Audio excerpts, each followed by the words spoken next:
We're backstage at the NRA ILA's Leadership Forum, and we are here with Senator Marco Rubio of Florida. Senator, it's nice to meet you, sir. Likewise. Thanks for having me. What did you talk about, and what is your position on the Second Amendment? What's the strength of the Second Amendment in Florida and in America? Well, I mean, first of all, what I talked about was how important the Second Amendment is to the American dream. I mean, one of the things that we have a right to do in this country is to provide a safe and secure environment for our families, and the Second Amendment helps guarantee that for millions of Americans. As far as where the Second Amendment stands today, I think it's under assault by this administration, by popular culture, by the media, and by many in entertainment. They stigmatize gun owners, they stigmatize guns, and I think we need to work hard to push back against that with the truth. You talk about the American dream, a huge discussion right now about the Hispanic population. Of course, it's growing in this country. It's a much bigger voting bloc, and there's always the discussion, how do you get more Hispanics into the Republican fold and to vote Republican instead of Democrat? What is the best way to approach Republicans into joining Republicans? Well, I think we have to have a message that appeals to all Americans, including Americans of Hispanic descent. And the number one overriding issue in Hispanic households across America is, how can we leave our children better off than ourselves? And our fundamental argument, of course, is that free enterprise is a better way of doing that than big government and these sorts of things that we're seeing today. But fundamental to that, of course, is the Second Amendment, because one of the things that we know is that when you provide children a strong, stable, and safe home, they're able to prosper and move forward. And again, for many Americans, the ability to provide a safe home for their family begins with the right to protect them by bearing arms. What is your background with guns and the Second Amendment personally? Well, I actually am a gun owner. I own a Taurus 357 myself. We keep it at home, and we do it again for personal protection with our families. I'm a concealed weapons permit holder in Florida.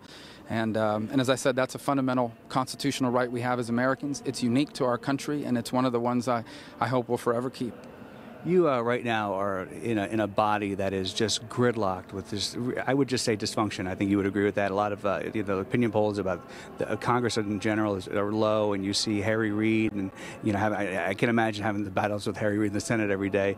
What should the average viewer, listener to this show right now know about what you are trying to do in the Senate and what you're trying to do to combat what Harry Reid is getting in the way of a lot of things? Just Keystone Pipeline. Just start with that. Well, first and foremost, I mean, their ideas are so bad that we spent most of our time playing defense, trying to keep bad things from happening.